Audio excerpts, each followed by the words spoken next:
Tonight in our fantasy sit-down, we host a man who's lived a life most people only know from books and movies. Born and raised in the tough streets of Brooklyn, Vinny Caruso rose through the ranks of the infamous Gambino crime family, from a kid running errands for wise guys to a trusted capo commanding his own crew. For decades, he moved money, settled disputes, and navigated the dangerous politics of New York's underworld during its most volatile years. He's seen the power, the loyalty, the betrayals, and the violence that came with it. But unlike so many of his contemporaries, Vinny walked away quietly and lived to tell the tale. Now retired and living in upstate New York, he's here to share the story of his rise, his fall, and the code he lived by in a world where mistakes could be fatal. Please welcome former Gambino family capo, Vinny Caruso. First off, I just want to say thanks for bringing me in and giving me the chance to tell my story. I don't do this kind of thing often. Matter of fact, most of my life was spent not talking about nothing to nobody. I'm not here to glorify the life or make it sound like a fairy tale. It wasn't. I've seen the highs, the lows, the money, the funerals, and I've buried more friends than I care to remember. But I also know people are curious, and maybe there's something to be learned from somebody who lived it and made it out. I did my time in that world, earned my button, ran a crew, answered to some of the most powerful men in the city, and somehow I walked away. These days I keep quiet up in the country, spend time with my family, and try not to look over my shoulder so much. So I'll tell it to you straight. No Hollywood, no sugarcoating, just the way it happened. If that helps someone understand the life a little better, or stay away from it altogether, then maybe it's worth breaking the silence. Where exactly did you grow up? And what was the neighborhood like back then? Brooklyn. Bensonhurst, to be exact. Back then, late 50s, early 60s, it was like its own little country. Everybody knew everybody. You had Italian bakeries on every other block. The smell of fresh bread and espresso floating through the air in the mornings. Kids playing stickball in the street. Old ladies sitting on the stoop talking in Sicilian, yelling at you to watch your language. It was safe, too. Not because the cops were any good, but because the streets were managed. You didn't have muggings or break-ins. You so much as looked at somebody's sister the wrong way, a couple of guys would have a quiet word with you behind the corner store, and you could see the wise guys. They didn't hide. You'd be walking to school, and there's a group of them outside the cafe, sharp suits, pinky rings, Cadillacs double parked. They didn't look rushed, didn't look worried. They owned the sidewalk. And to a kid like me, that was something. That was power. So yeah, it was a good neighborhood, if you knew your place. And I learned early on, keep your head down, your ears open, and your mouth shut, unless you wanted trouble. What kind of kid were you? Quiet, troublemaker, somewhere in between? I was, let's say, a restless kid. Not bad, but I had this thing where I couldn't stand being told what to do. Teachers? Forget it. I'd do just enough to pass, but my mind was always somewhere else, usually on the street. I was the type to run errands for the guys outside the cafe for a couple bucks. Shine shoes, sweep up, grab 'em sandwiches. You do that enough, you start hearing things. Little bits of conversation you're not supposed to, but you remember anyway. At home, I respected my mother. She was a tough Sicilian woman, the kind that could cut you down with a look. My old man, he worked hard, but he didn't have much pull. I think that's why I was drawn to the fellas who did have it. They didn't punch a clock, they didn't answer to anybody, or at least it didn't look like they did. And yeah, I got into a little trouble. Petty stuff at first, sneaking into places, lifting candy bars, selling stolen comic books to other kids. But it wasn't about the money back then. It was about that little rush, that feeling like you were getting away with something. And that can be addicting. How did your family make a living when you were young? My family was working class, real working class. My old man, he was a longshoreman down at the docks for a while, then he bounced around between construction jobs. Hard, dirty work. The kind that leaves your hands cut up and your back shot by the time you're 50. He wasn't the type to complain, but I could see it in his face every night when he came home dead tired, clothes covered in dust, reeking of sweat and cigarettes. Ma, she kept the house spotless, cooked like she was feeding an army, and sometimes did seamstress work out of the kitchen for extra cash. She was tough, tougher than she looked. She knew how to stretch a dollar so far it'd scream. We didn't have much, but we weren't starving. Still, compared to the wise guys in the neighborhood, forget it. Those guys had shiny cars, tailor-made suits, gold on their fingers. My old man's car, rust on the bumper, door that squeaked like a mouse every time you opened it. I respected him, but as a kid I couldn't help thinking there's got to be an easier way to live. And that thought That's a seed. Once it's planted, it don't go away. Not in a neighborhood like ours. Were there mob guys visible in your neighborhood when you were growing up? Visible? Kid, they were the neighborhood. You couldn't walk 2 blocks without passing a social club, a corner cafe, or a bar where a few of them were holding court out front. You knew who they were by the way they carried themselves. Pressed suits in the middle of the day, shoes you could see your reflection in, pinky rings catching the sunlight. They weren't running to catch a bus or punching a clock. They strolled, like the whole block moved at their pace, and everyone knew the faces. Guys like Fat Frankie Sal the Hat, Mikey Three Toes, nicknames that told you a little story without telling the whole thing. You didn't make eye contact unless they called you over, but if they did, you stopped what you were doing because you knew it was important, even if it was just go grab me a pack of smokes, kid. The funny thing is, they didn't hide from the cops either. They'd sit right there on the sidewalk, drinking espresso, telling stories, breaking balls. The cops would pass by, give a little nod, maybe even stop for a coffee. It was like everybody knew the game and everybody played their part. So yeah, they were visible. They were the kings of our little kingdom. And to a young kid like me, that was like watching gods walk among mortals.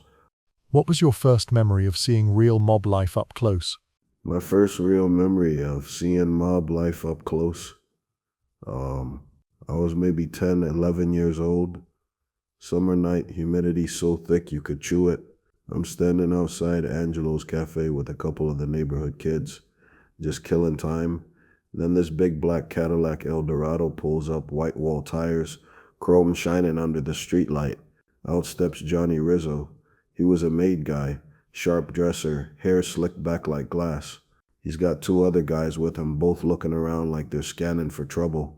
They go inside, and through the open door you can see the whole place stop. Nobody talks when a guy like that walks in. Even the owner, a loud guy normally, his voice drops an octave. We hung around outside for maybe 20 minutes until they came back out. Johnny's laughing, lighting a cigar, handing out envelopes to his guys. Thick envelopes. You didn't have to be a genius to know that wasn't grocery money. But here's the part that stuck with me. An old man, maybe 70, walks by pushing a busted grocery cart. Johnny stops mid-laugh, pulls a few bills from his pocket, hands it to the guy, pats him on the back. No cameras, no audience, just does it. And the old man walks away smiling like it's Christmas. That's when it hit me. These guys, they had money, respect, fear, and loyalty all rolled into one. And I thought, whatever that is, I want in. Did your parents warn you to stay away from those guys, or encourage the connection? Mama, she knew exactly what those guys were, and she wanted me nowhere near them. She'd say, Vinny, you keep your head in your books and your ass out of that cafe, capisci? And if she caught me hanging around the corner, she'd grab me by the ear and march me home in front of everybody, which, let me tell you, is worse than any beating. My old man was different. He wasn't in the life, but he respected it. He knew some of the guys from the docks. They kept the union organized, if you know what I mean. He'd never outright tell me to get close, but he'd say things like, those fellas, they look out for their own. Long as you keep your word, you'll do all right. Which, coming from him, was like an unspoken green light. So I got 2 messages at home. Ma's was, stay away, it's dangerous. And Pop's was, if you do it right. Guess which one stuck? Truth is, in a place like Bensonhurst back then, if you had any kind of ambition and you didn't want to break your back on the docks or in a factory, those guys were like a beacon. Ma's could warn me all she wanted, but I already knew which path I was going to take. Who was the first connected guy to take notice of you? First guy to really take notice of me was Tony 2 times DeLuca. They called him that because he'd say everything twice. Let's go get a slice, get a slice. You get the idea. But don't let the nickname fool you. He was sharp as a tack and mean when he had to be. I was about 13, hanging outside Angelo's cafe like usual, running little errands for whoever asked. One day, Tony comes out, calls me over with a crook of his finger. He's got a cigar in one hand, an envelope in the other. He says, kid, you got good ears. You listen more than you talk. That's good. That's important.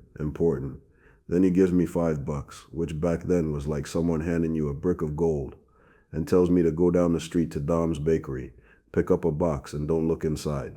No problem. I come back 5 minutes later, hand him the box, and he slips me another couple bucks. But here's the thing. From then on, he'd nod at me when I passed. Sometimes he'd wave me over, send me on a little job, carry a bag, deliver a note, walk someone's niece home from school. Nothing big, but I knew what it meant. I was on his radar. And in that neighborhood, once a guy like Tony's got his eye on you, you're either in trouble or you're being groomed. Lucky for me, it was the second one. What was your very first hustle or street scam? My first hustle? Nothing glamorous. No bank jobs or armored trucks. I was maybe 12, 13, and I started with what we called the newspaper swap. Here's how it worked. Back then, guys loved their racing forms for the horses. The corner newsstand would get 'em in the morning, $1 a pop. I'd hang around, wait for some guy to buy one, then accidentally bump into him, a block away, make a little small talk, and offer him a fresh copy for half the price, the one he already had. I'd sell back to the stand as if it was never bought. Whole thing took 10 minutes, and I'd pocket the difference. Eventually, Tony 2 times catches me. I figure I'm about to get smacked for hustling on the wrong corner. Instead, he laughs and says, "Kid, you're a thief, but you're thinking. Think bigger, bigger." From there, he starts feeding me small-time stuff, running parlay slips for the bookie, selling knockoff watches out of a box, moving packs of smokes that fell off a truck. Little by little, the stakes went up. But that newspaper thing, that was the first time I realized I could turn nothing into something. And in our world, that's a skill worth more than gold. How did you feel the first time you made money outside a legit job? How'd I feel? Like I just found a cheat code for life. First time I made money outside a legit job. It wasn't just about the cash, though. That part was sweet. It was about the way I made it. No punching a clock. No boss breathing down my neck. No waiting 2 weeks for a paycheck. I did something quick, quiet, and the money was in my pocket, right then and there. I remember walking past the corner store with a few bucks from one of Tony's errands, and the other kids are asking, "Hey Vin, where'd you get that?" I just shrugged and said, "Don't worry about it." But inside, I'm thinking, this is it. I'm never going back to sweeping floors for $1 an hour. It's addictive, that feeling. Not just the money, but the freedom. You realize you're not playing by everybody else's rules anymore. And once you taste that, forget it. You can't go back to being like everyone else. Did you ever imagine back then you'd one day be part of a major crime family? Back then, no. And yes. See, as a kid, you don't think in terms like, I'm gonna be a made guy in the Gambino family. You just see the sharp suits, the big cars, the way people move out of their way on the sidewalk, and you think, I want to be like them. You don't know or you don't care what that really means yet.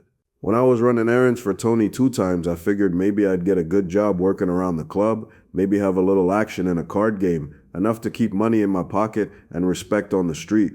But as I got older, I started seeing who those guys answered to, the chain of command, the structure. And when I finally met a couple of real made guys, not just soldiers, but captains, something clicked. I remember thinking, if I'm going to do this, I'm not going to be some errand boy forever. I'm going to climb, not for ego, but because in that life, if you're not moving up, you're just waiting to get stepped on. So no, I didn't dream about the title when I was 12, but by the time I was 18, I knew exactly where I wanted to end up, and I knew I'd either get there or I'd be in the ground trying. How did you officially meet the crew you'd eventually run with? Meeting the crew I'd end up running with wasn't one big dramatic moment. It was a slow pull like the tide. By that point, I'd been doing little runs for Tony 2 times for a couple years. One night he tells me, "Vin, come by the club tonight. Don't be late. Don't bring nobody." I show up, and instead of hanging out front like usual, he waves me inside, past the card tables, into the back room. In there, I see a couple faces I recognize from the street. Guys I knew were serious earners, and in the middle of them, this stocky, barrel-chested guy with thick black hair and a gold watch big enough to stop traffic. Tony leans in and says, "Vin, this is Mikey Romano. He's a skipper." Mikey sizes me up for a second, then says, "I hear you're a good earner. That true?" I just shrug. You never brag, never overplay it, and say, "I do all right." He grins, looks at Tony and says, "All right, kid, you stick with us for a while. We'll see what you're made of." From that night on, I wasn't just doing errands. I was sitting in on card games, running envelopes to places I'd never been before, picking up packages where you didn't ask what was inside. And when Mikey said, "This kid's with me," that was like a shield. Nobody touched you, but you were expected to pull your weight. That's how it starts. One quiet introduction in a smoky back room, and suddenly you're part of something bigger than your block. What did they have you doing in the beginning? In the beginning, they kept it simple. You don't start out making decisions, you start out moving. Mikey Romano had me doing the kind of work that tested if you could follow orders without asking questions. I'd drop envelopes at bars, pick up packages from warehouses, escort guys to meetings. Sometimes it was cash, sometimes merchandise, sometimes something you didn't want to look at too closely. A lot of it was collecting small-time Shylock payments. You knock on a door, smile, and remind the guy rent's due on his borrowed money. If he paid, you took the envelope and left. If he didn't, you made it real clear why that was a bad idea. Back then, I was more of a messenger than muscle, but they wanted to see if I'd freeze when a situation got tense.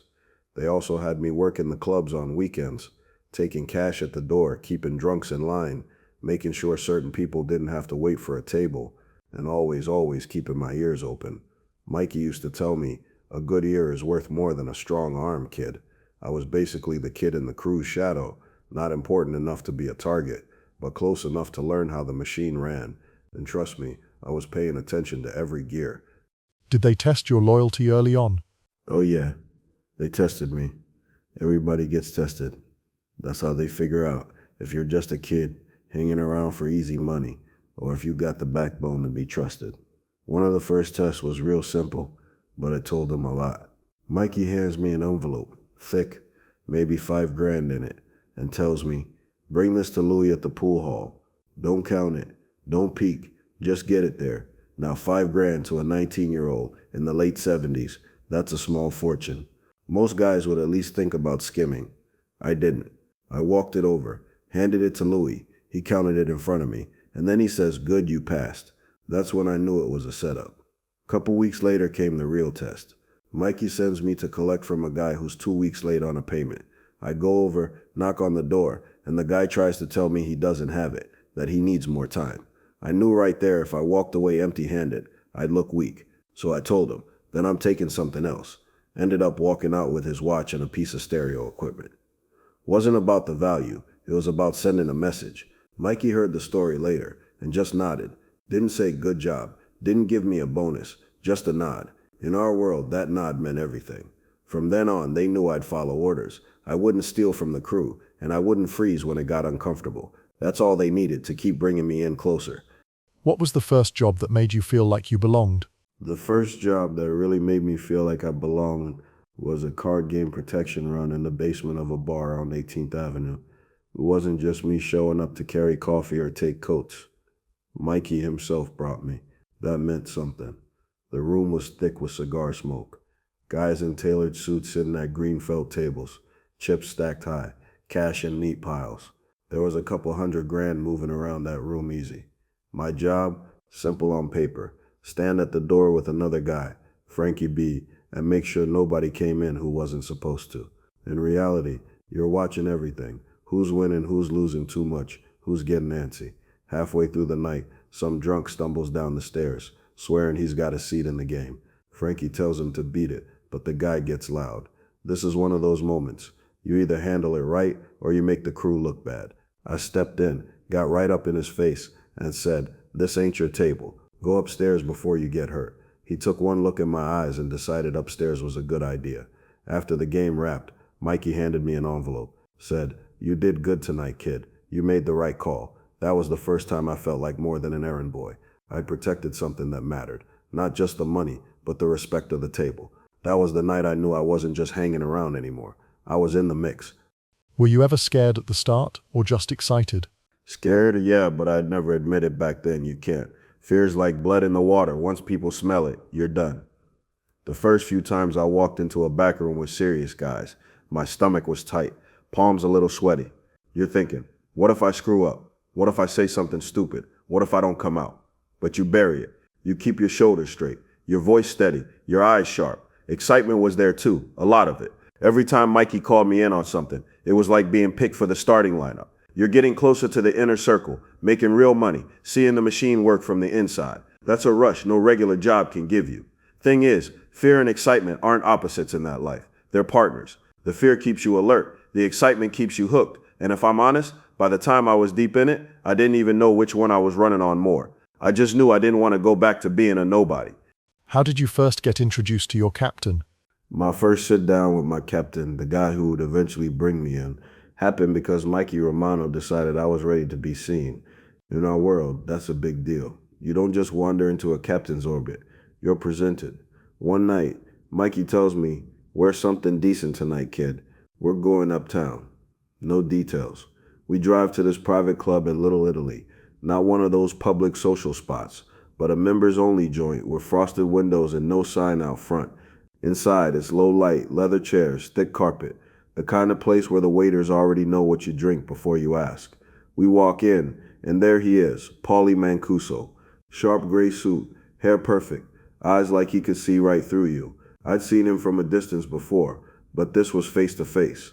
Mikey says, Paulie, this is Vin. He's been running with me a couple years now. Kid solid. Paulie doesn't smile. He just looks me over, takes a slow sip of his espresso, then says, so Vin, you know what loyalty means. I say, yeah. It means you show up when you're called. You keep your mouth shut, and you don't forget who put you here. For the first time, I see him grin, just a little, and he says, good answer. Let's see if you live up to it. That was it. No handshake yet, no promises. But from that night on, Paulie knew my face and my name. And in our world, that's the first step toward being more than just another street guy. Who taught you the rules of the life?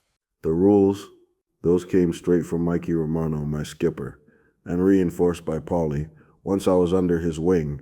But Mikey was the one who drilled them into me early, over coffee, cigars, long car rides.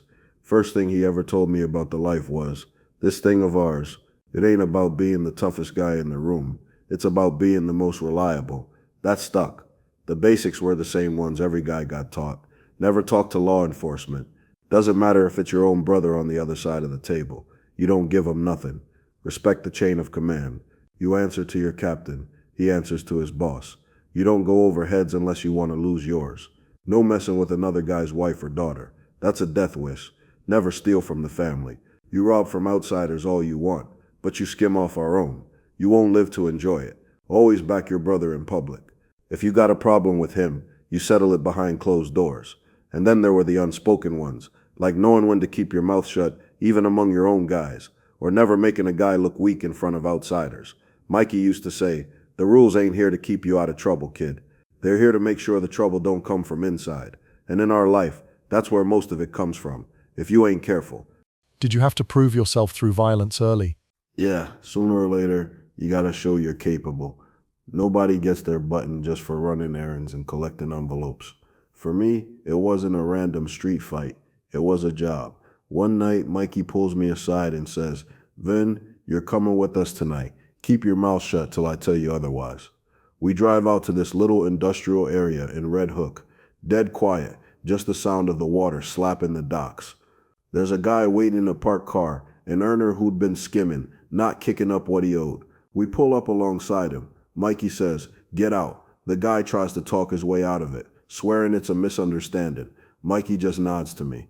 That was the cue. I dragged him out of the car, put him up against the side panel, and gave him a beating he wasn't going to forget. Nothing fancy, just enough to break his nose, a couple ribs. Mikey never told me to stop, but when he finally said, all right, that's enough, I stepped back. Blood all over the guy's shirt, his face a mess. Then Mikey says to him, now you understand who you answer to.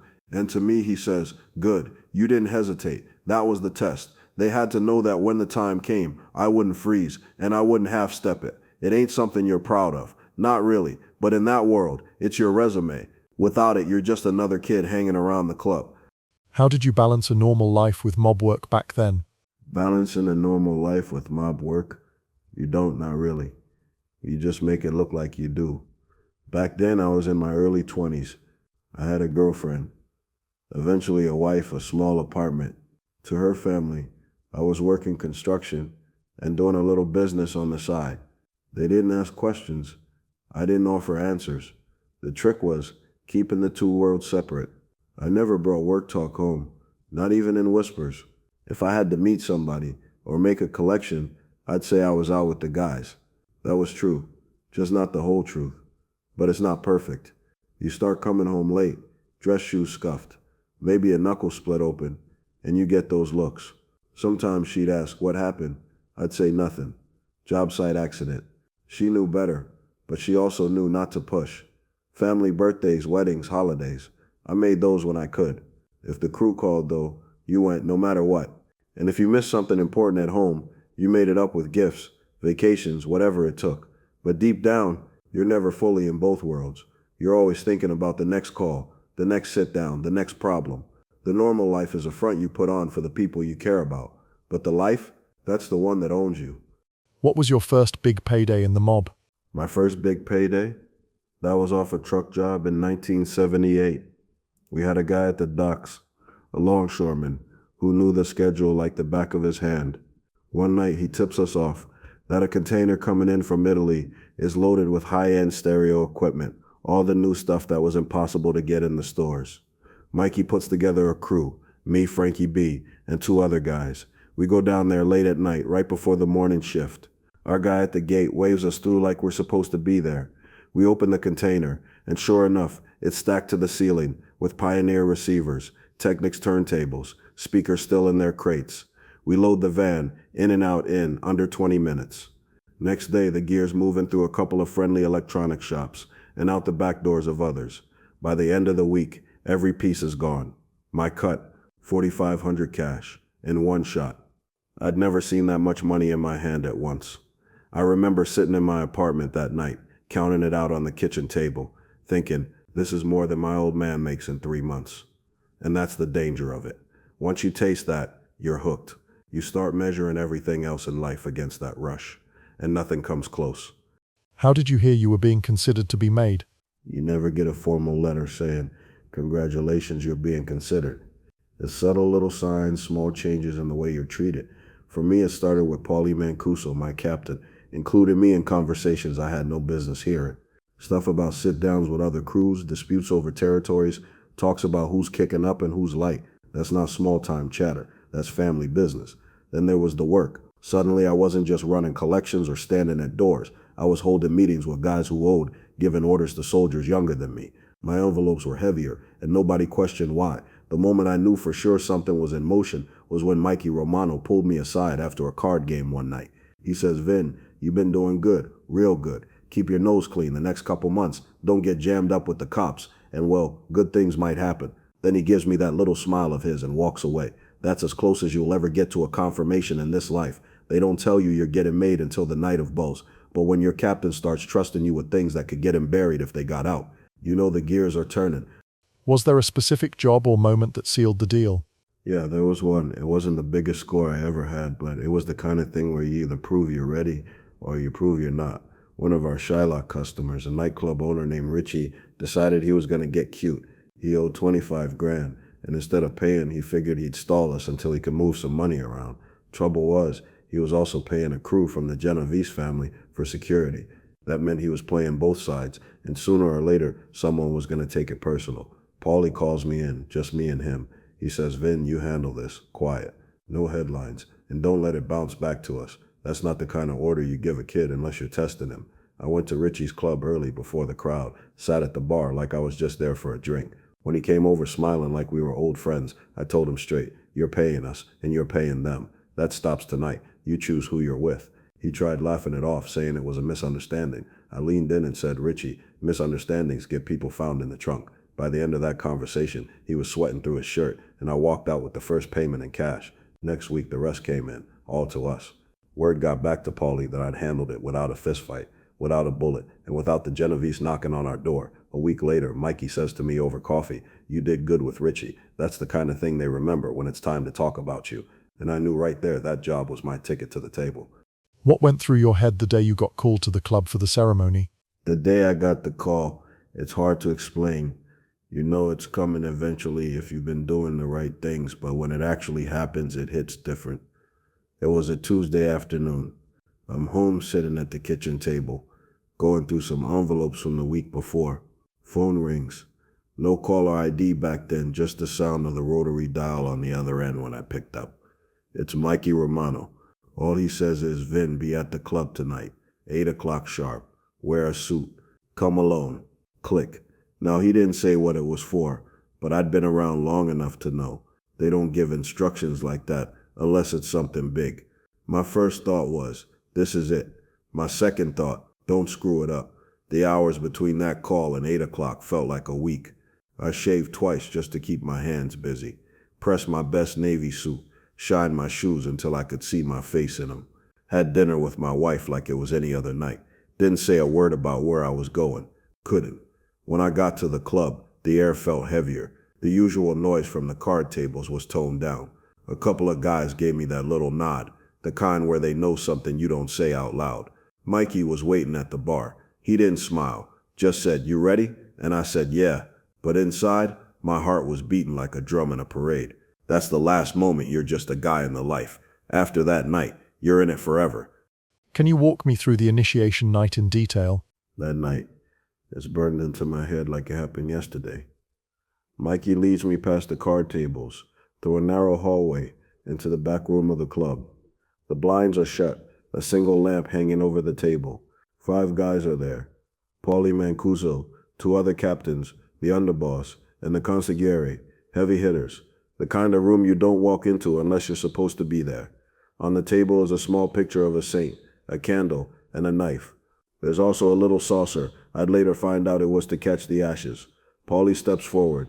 He looks at me for a long second before he says, "Vin, from this moment on, you're part of this thing. There's no leaving, no taking it back. You live for the family. You die for the family. You break your word. You pay in blood. You understand?" I said, "I understand." He picks up the knife, pricks my finger, squeezes until a drop of blood hits the saint's picture. Then he lights the picture on fire, hands it to me. The flames are climbing my fingers, and I hear him say, "May you burn like this saint if you betray your family." I repeat it back, word for word. "May I burn like this saint if I betray my family." When the flames are down to nothing but blackened edges, I drop it into the saucer. Paulie kisses me on both cheeks. Then each man at the table shakes my hand. Paulie finishes it with, "Now you're one of us." No applause, no champagne, just a quiet, heavy moment. Because that oath, it ain't poetry. It's a contract written in your own blood. And from that second on, my life didn't belong to me anymore. What exactly did the boss say to you during the ceremony? The boss that night was Paulie Mancuso. And I'll tell you, Paulie wasn't the kind of guy who wasted words. When he spoke, it was like someone was carving it in stone. After the blood hit the picture and the flame was in my hands, he looked right at me, eyes like ice, and he said, "This thing of ours is bigger than you, bigger than me, bigger than any one man. You give it your loyalty, it gives you its protection. You betray it, you pay with your life. From now on, you are a man of honor. That means you keep your mouth shut. You take care of your brothers, and you never ever put yourself above the family. You live for us, you die for us." "Understand?" I said, "I understand." Then he leaned in just slightly, almost like it was just between me and him, and said, "Once you take this oath, the only way out is in a box. You still want it?" I didn't blink. Yes, that was the last test. He nodded, kissed me on both cheeks, and said, "Then welcome to the family." And just like that, I wasn't Vin the street guy anymore. I was Vin, a made man in the Gambinos. How did you feel walking out of that room afterward? Walking out of that room, it's like 2 different feelings hitting you at the same time. On one hand, you feel 10 feet tall. You're not just a guy hanging around anymore. You're official. Every made man in the family knows your name now. Nobody can touch you without serious consequences. You've got a seat at the table. You're part of something that goes back generations. It's pride, pure and simple. On the other hand, it's heavy because now you're not just representing yourself. You're representing the family every time you walk out your door. Any mistake you make, any disrespect you show, any bad call you make, it ain't just on you. It's on your skipper, your boss, the whole organization. That night, after the handshakes, Mikey gave me a pat on the shoulder and said, "Congratulations, kid. Now the work really starts." And I knew exactly what he meant. Being made ain't the end of the climb. It's the start of the real test. I remember stepping out onto the sidewalk, cool air hitting my face, and the street was quiet.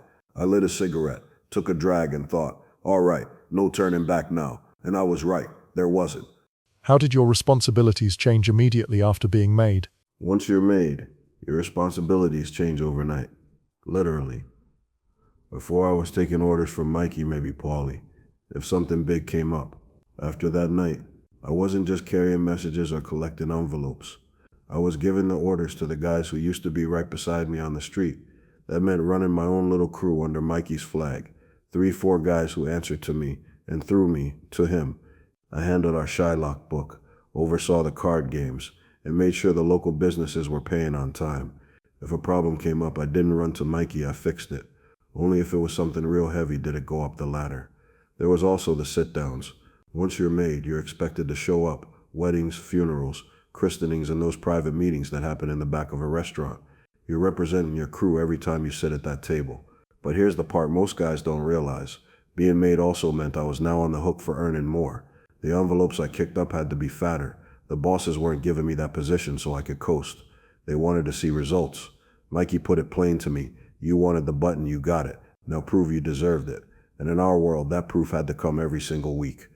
Did your relationship with the crew change once you were official? Yeah, things change. Some of it's respect, some of it's distance. Before I was made, the guys would break my balls, joke around, talk a little looser around me. After the ceremony, they still joked, but there was a line now, an invisible one. I wasn't just Vin from the block anymore. I was a made guy. That meant when I spoke, they listened even if they didn't like what I was saying. With my own little crew, it was different. These were guys I'd stood shoulder to shoulder with on collections, truck jobs, all of it. Now I was the one giving them the orders. Some took to it fine. They saw it as me bringing them along. Others, you could feel it. A little jealousy, a little why him and not me. That's dangerous in our world, so I made a point of showing. I still pulled my own weight. I didn't sit in the car while they did the work. With the older made guys, the respect was real, but it was also a test. Every move you made was watched. How you handled money, how you talked to people, whether you lost your temper. Paulie put it best the first week after I was made. He says, Vin, the button don't make you untouchable. It just means you'll get touched by a better dressed guy if you screw up. And I took that to heart. Did you notice people treating you differently in the neighborhood? Oh, no question. The neighborhood sees it before you even open your mouth.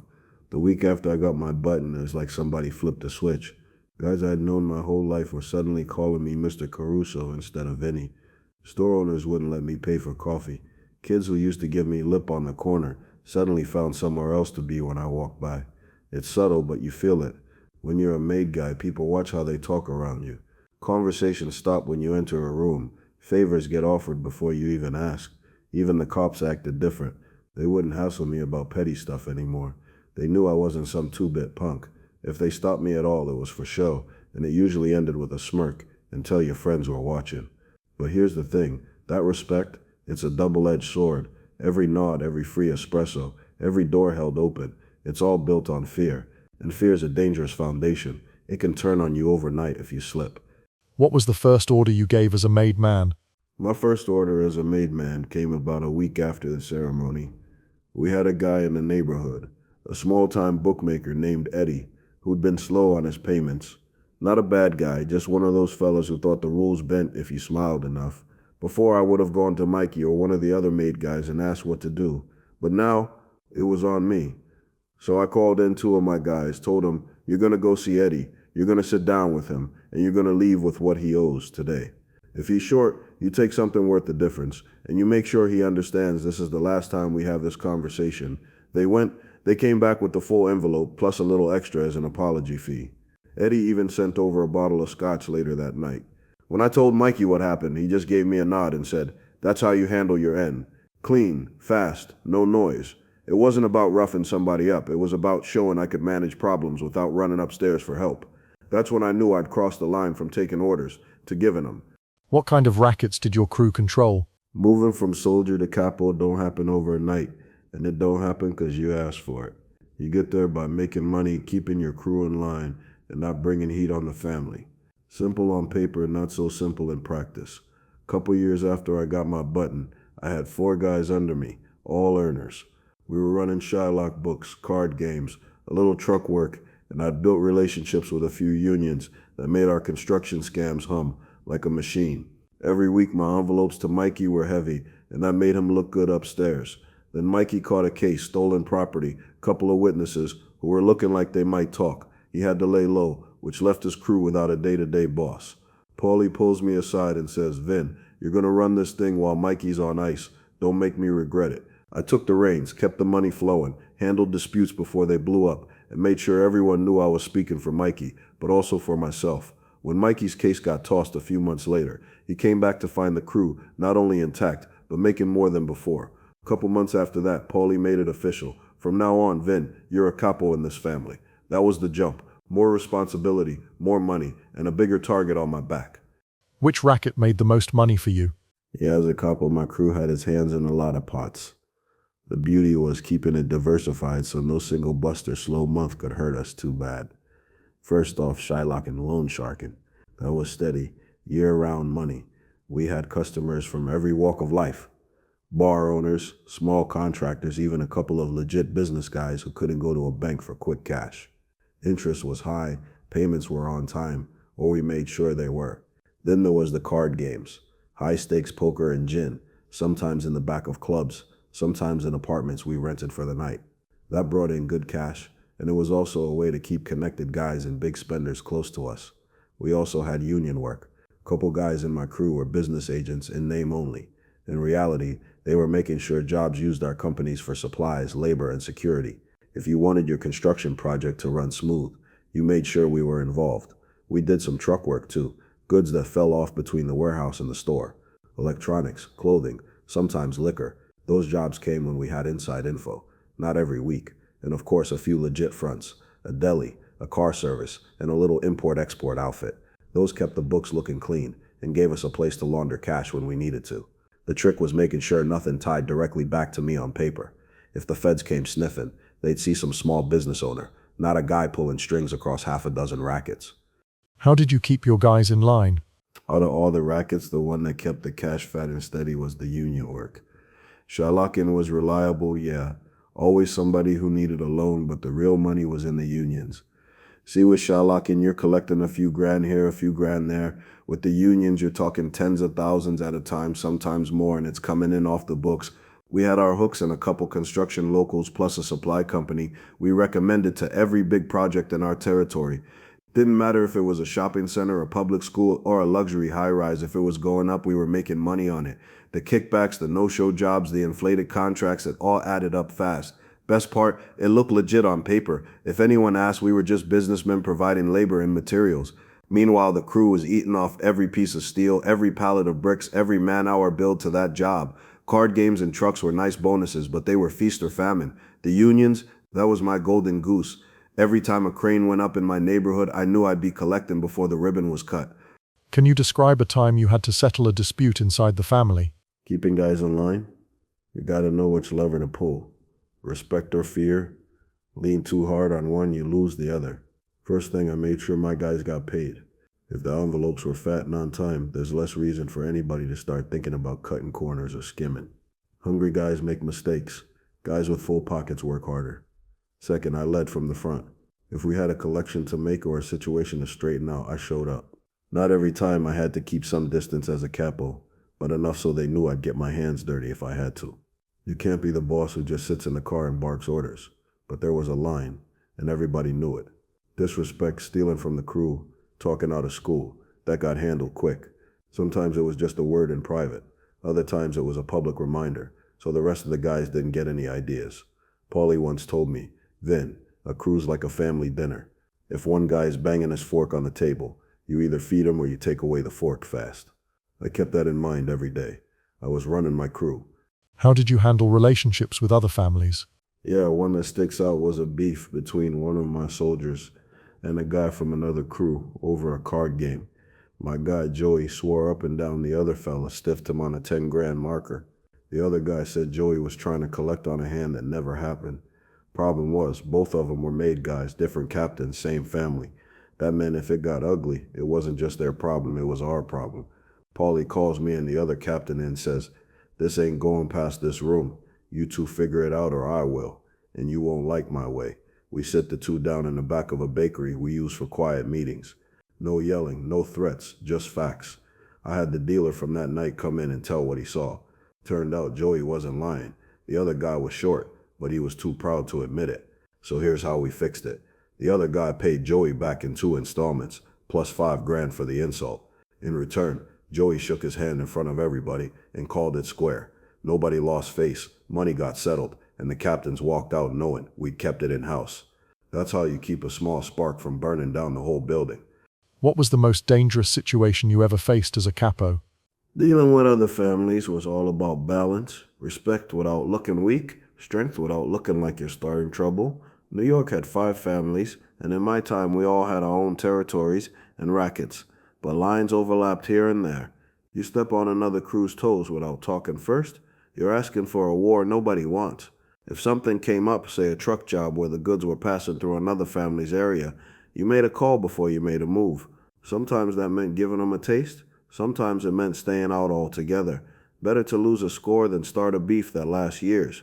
I made a point of knowing the players, captains, underbosses, even some of their guys on the street. That way, if there was a misunderstanding, I could go right to the source instead of letting it climb up to the bosses. The higher it goes, the harder it is to fix. And at social events, weddings, christenings, funerals, you showed up, you shook hands, you paid your respects. That FaceTime went a long way.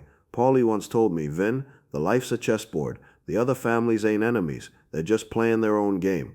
Learn the moves, and you can play yours without losing your queen. He was right. Did you have any close calls with the law in those years? Most dangerous? That have to be the night a sit-down nearly turned into a bloodbath.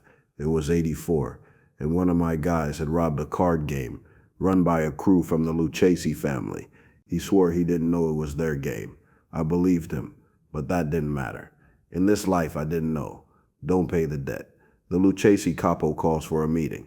Neutral ground, a closed restaurant in Midtown after hours.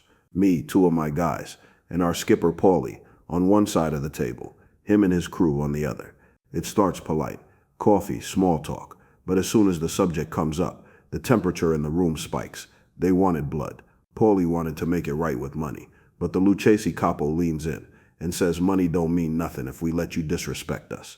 His guys start shifting in their chairs, hands under the table. My stomach tightens because I know what that means. They're feeling for steel. Paulie keeps talking calm, and I'm keeping my eyes on the guy across from me, ready to move if he twitches wrong.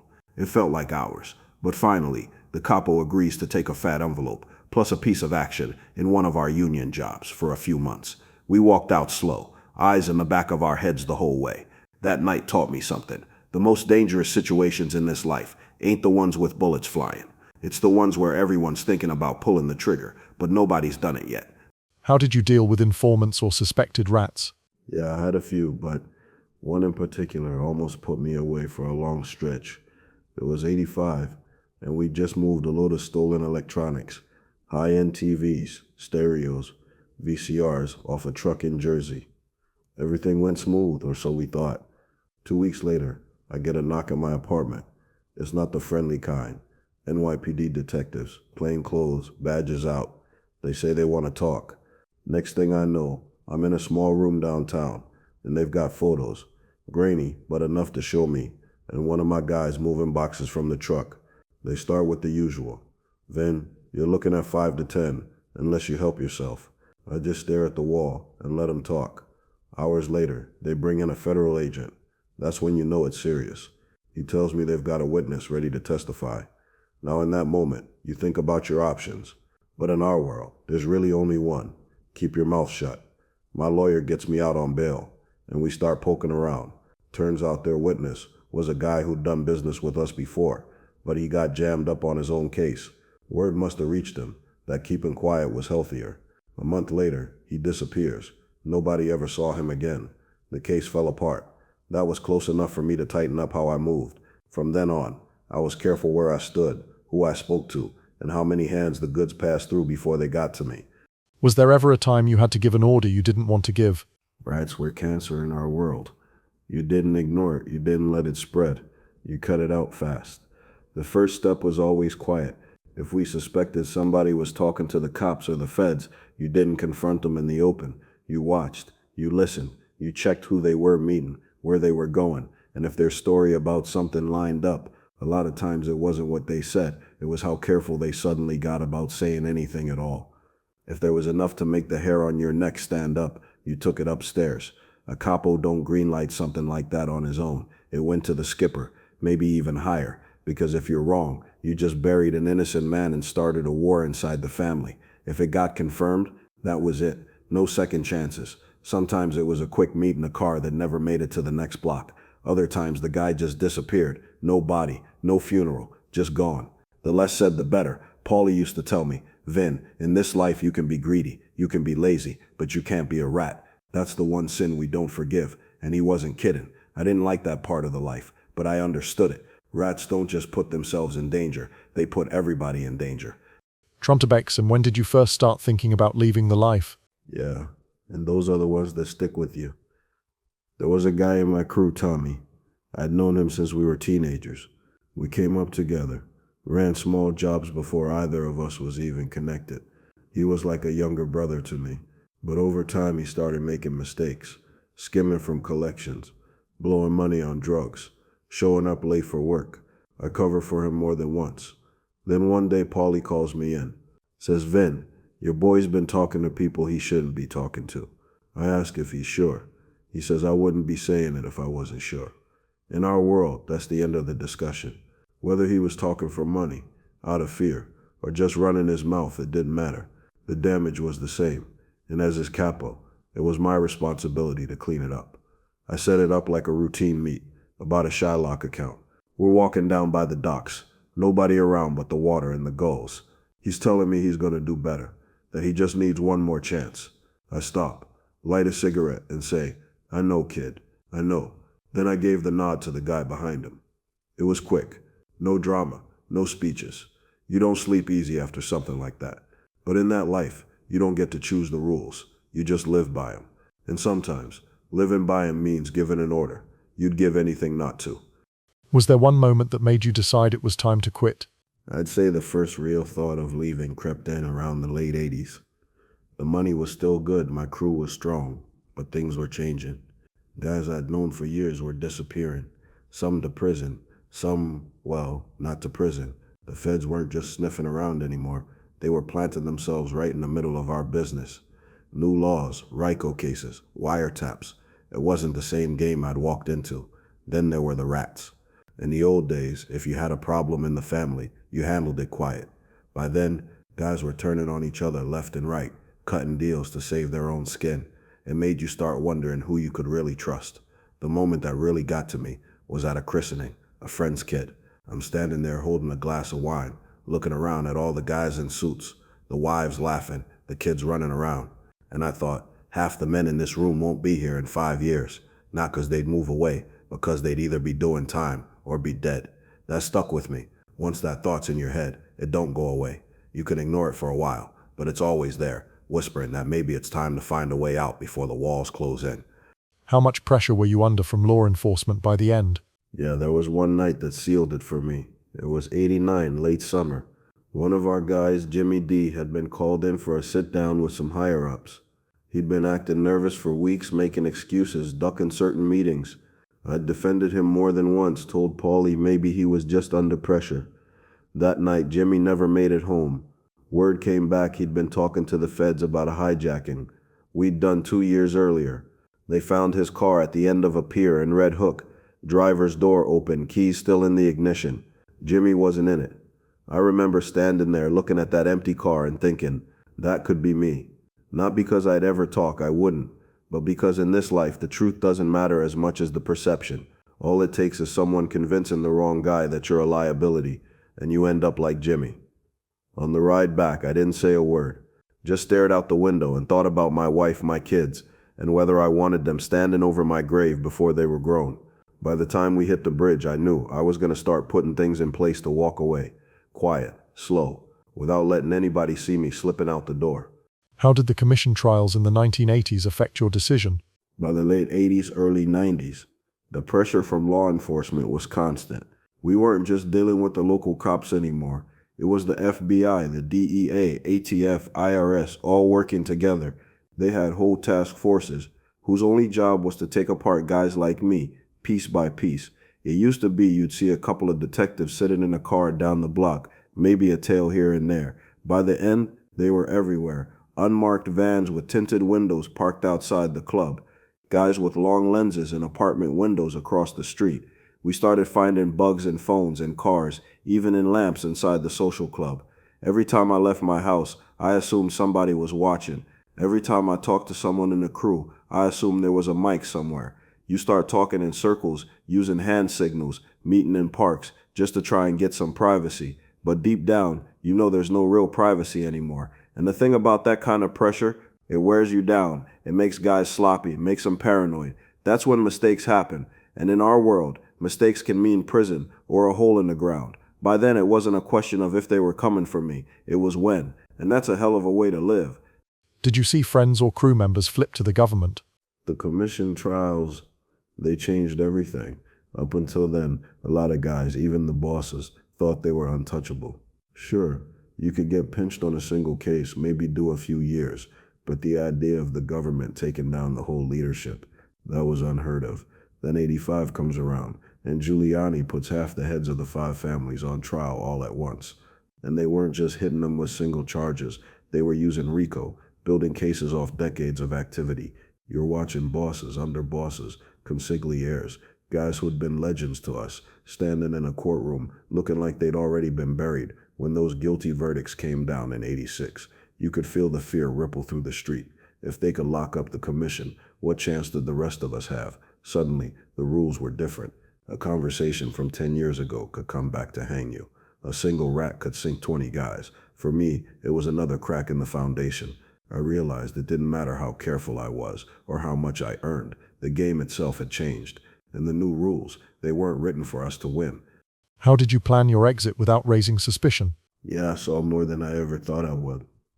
When I first came up, you could count the guys who flipped on one hand, and half of those stories were rumors. But by the late 80s, it was like a dam broke. Guys I'd eaten with, worked with, vouched for. Suddenly they're sitting in a witness box pointing across the room. I remember the first one from my own crew, a guy named Lenny, smart earner, knew the union rackets inside out. He got popped on a gun charge, nothing we couldn't have handled. But then the feds whispered in his ear about a bigger case, promised him a fresh start somewhere else. Next thing I know, I'm reading transcripts of him talking about jobs we did, names we used, places we met. After that, it was like paranoia was baked into every conversation. You're looking at guys you've known 20 years and wondering, is he wearing a wire? Sometimes they were.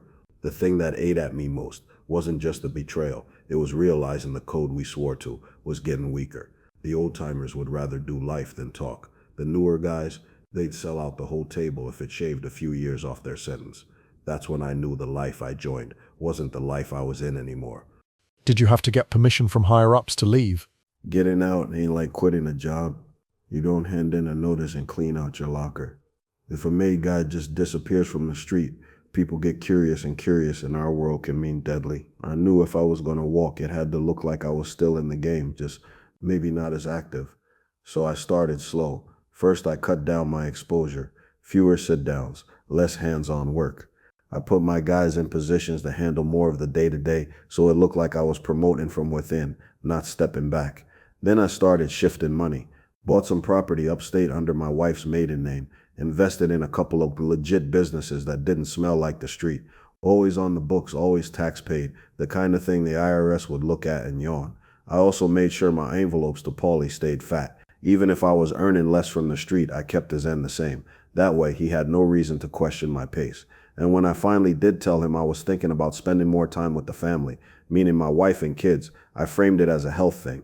Stress, doctor's advice, all that. I never said retire. In our world, that word's dangerous. It wasn't overnight. It took me a couple years to fade into the background without looking like I was running away. But by the time I was gone, most people thought I was just an old capo who'd earned the right to coast. That's exactly how I wanted it. Were you worried about someone coming after you for walking away? Of course I was worried. You don't spend decades in that life and just assume everybody's going to send you a retirement card. Even if you get the nod to slow down, there's always that chance somebody higher up changes their mind, or some young buck decides making a name for himself is worth taking a shot at you. The real danger isn't from the guys you know, it's from the guys you don't.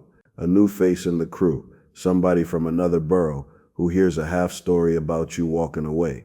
They might not know the politics behind it. All they hear is, this guy used to be somebody, now he's sitting at home. To some that looks like weakness. So for the first couple years upstate, I stayed sharp, kept my routines loose, never drove the same route twice in a row, always clocked the cars behind me. If I met someone for lunch, it was a place I could see the door from. Thing is, in our world, paranoia is just another word for staying alive. And even now, decades later, if a car slows down in front of my house, I still watch it until it's gone. What was your first day like after you left the mob? My first day after I was officially out, or as out as you can be in that life. It was quiet. Too quiet. No phone calls at 7 in the morning, telling me to be somewhere. No guys knocking on my door, looking for me to fix something. I woke up, had coffee at my own kitchen table, and realized I didn't have anywhere I had to be. For most people, that sounds like a vacation. For me, it felt unnatural. I took a drive that afternoon. Just me, some back roads, windows down. Upstate air smells different, cleaner. But every time I passed a car coming the other way, I caught myself checking the driver's face, the rear view mirror, the road behind me. Later, I sat out on the porch with a beer and listened to crickets instead of traffic. No sirens, no club chatter, no whispers in the corner. And I remember thinking, this is what normal people hear every night. It wasn't peace, not yet. It was like I'd stepped off a moving train and my legs were still trying to catch up. Looking back now, do you regret walking away or not doing it sooner? Do I regret it? No. Do I regret not doing it sooner? Maybe, but the truth is I couldn't have done it sooner. When you're deep in that life, it's like being in the middle of the ocean. Even if you can see the shore, you can't just swim for it. The current will pull you back or you'll get eaten before you make it. You gotta wait for the right tide. For me, that came in the late 80s when I had enough money put away, enough legitimate business cover, and the right excuse to step back without anyone smelling weakness. I miss parts of it, the camaraderie, the feeling of being somebody in a world where most people are nobodies. But I don't miss the paranoia, the funerals, the knock on the door at 3 a.m. Walking away gave me years I probably wouldn't have had otherwise. I got to see my kids grow up, see grandkids, sit here in a diner telling you this story instead of staring at a cement wall or pushing up dirt. So no regrets. But I know if I tried it any earlier, you wouldn't be talking to me now. And that's where we're going to leave it for today. Vinny Caruso, former Capo in the Gambino crime family, giving us a rare look into a world most of us will only ever hear about in whispers. Vinny, I appreciate you taking the time, being so open and trusting us with your story. Now, for everyone watching, if you enjoyed this sit down and you'd like to see more fantasy interviews with real mobsters from the past, let me know in the comments below. Who do you want to hear from next? And if you haven't already, hit that like button, subscribe to the channel, and turn on the notifications so you don't miss the next one. We've got more stories, more history, and more conversations you won't find anywhere else. Thanks for watching. We'll see you in the next sit down.